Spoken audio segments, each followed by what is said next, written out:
Most people imagine the world of Jesus as a spiritual landscape. Dusty roads, sandals, sermons, moral teaching suspended in religious time. That image is incomplete. For the people living there, daily life was not governed by theology. It was governed by economics, not prosperity, constraint. The society into which Jesus was born was shaped by one of the most aggressively unequal economic systems in the ancient Mediterranean. Welcome to Fiscal Historian. This channel examines money, power, and institutions as systems, not stories. Subscribing ensures these mechanisms are understood before their outcomes feel inevitable. In the early 1st century, Judea existed inside the Roman Empire, not as a partner, as a peripheral extraction zone. Rome did not conquer territories to integrate them. It conquered them to finance the center. The empire functioned as a directional machine. Resources flowed inward. Grain, silver, labor, taxes, all moving from provinces toward Rome. Judea sat at the edge of this system. This mattered because Judea was not structurally wealthy. It was overwhelmingly rural, agricultural, economically fragile.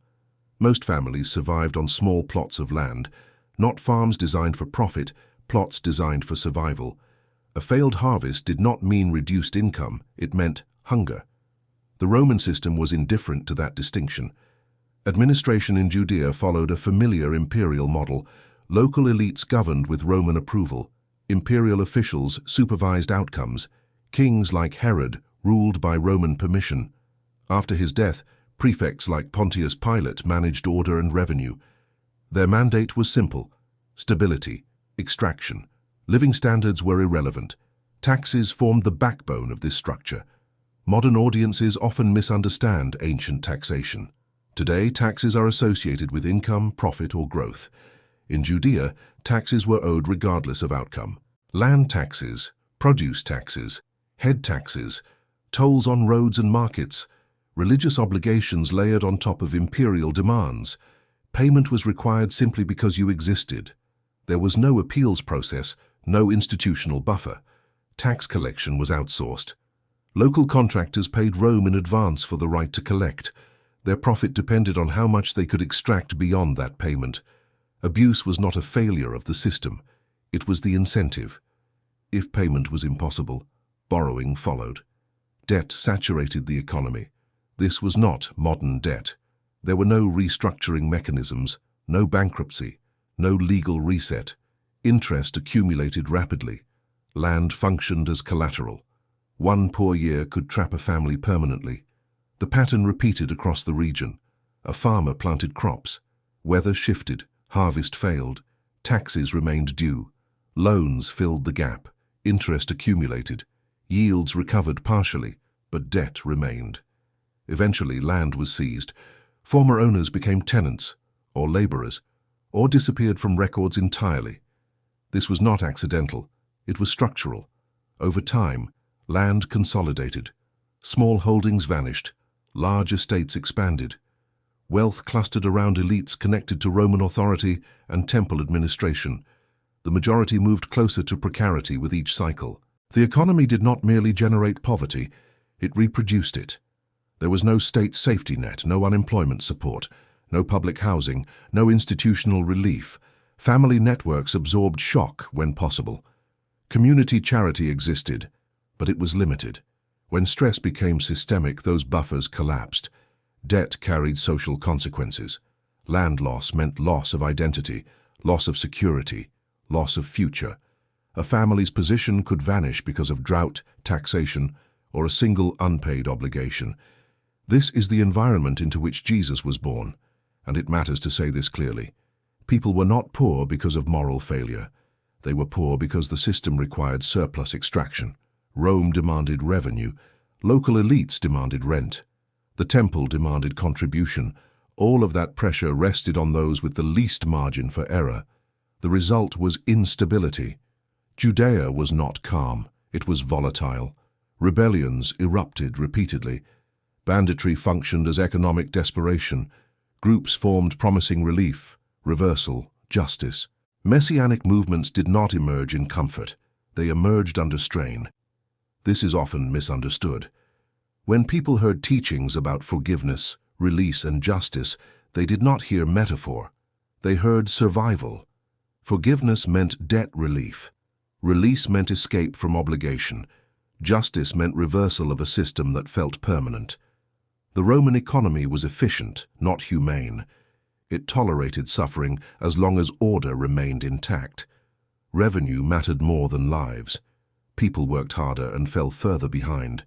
Productivity did not generate security. Growth did not distribute safety. The system functioned, but it did not heal, and everyone knew it.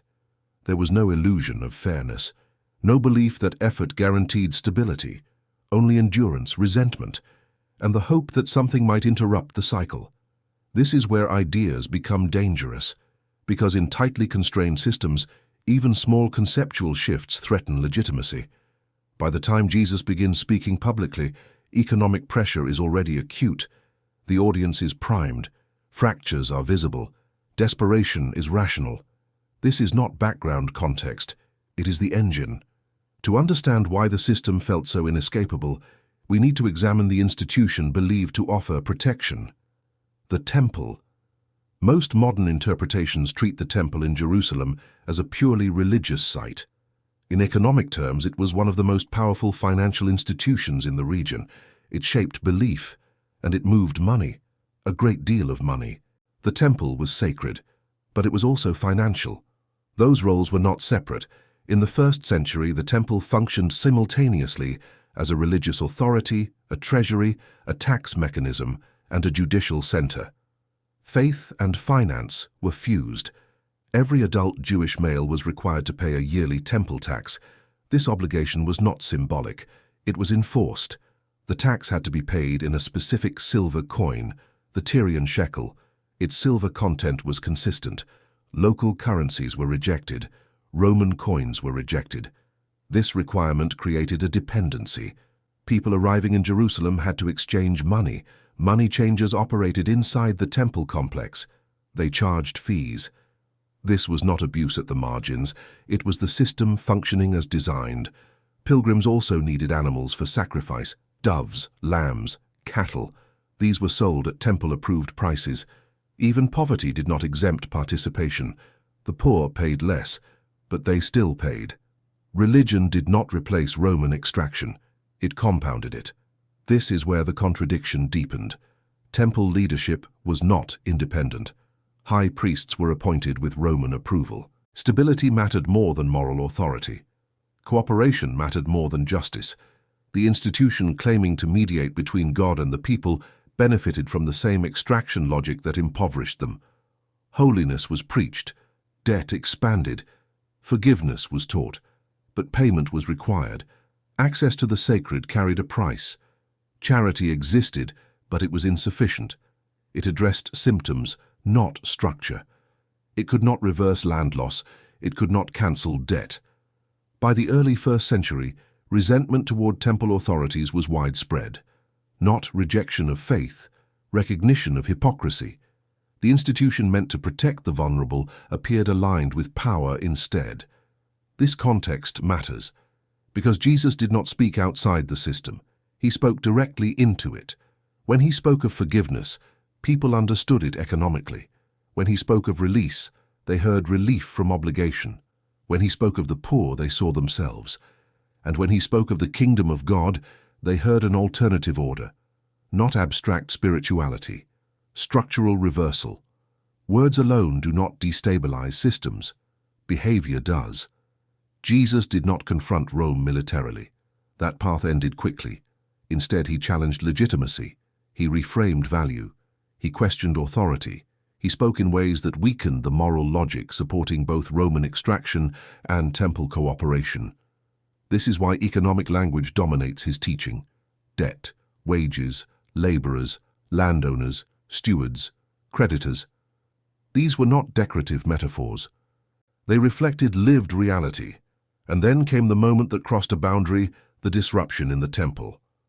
Overturning the tables of money changers was not symbolic outrage.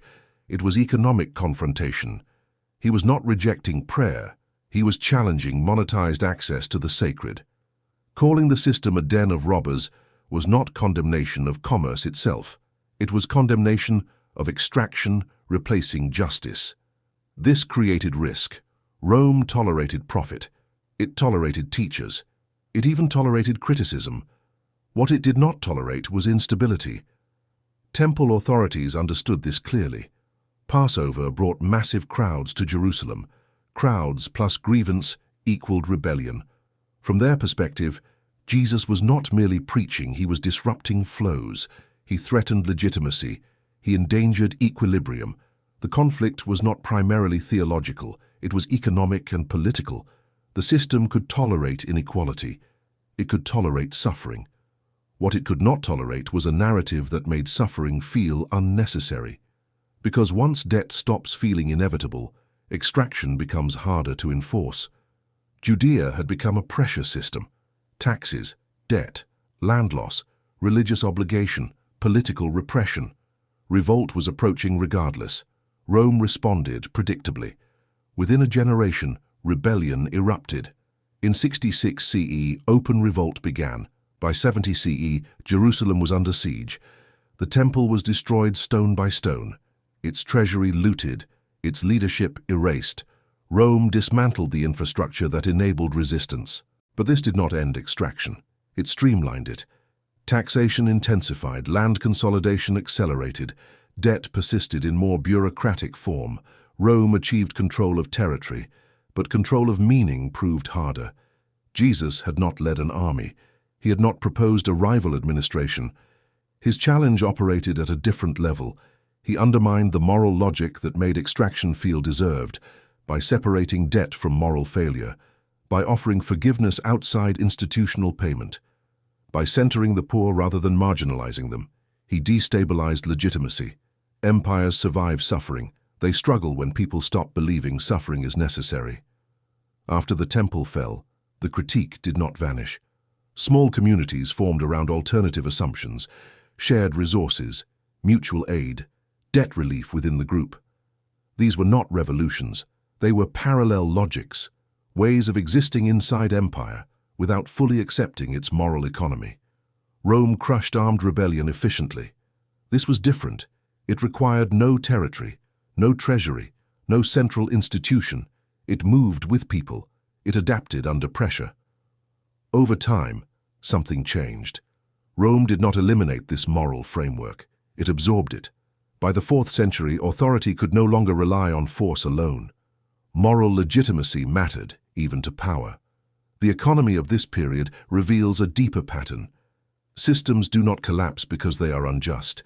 They collapse when the stories that justify them fail.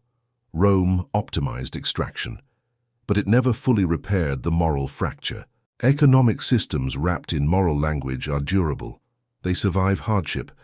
They survive resentment. They survive rebellion. What they do not survive is disbelief. The moment people stop accepting suffering as necessary or deserved. History does not repeat events. It repeats mechanisms. And once you see how power relies not only on force, but on belief, it becomes difficult to unsee. This has been Fiscal Historian, where systems are examined not as choices, but as structures.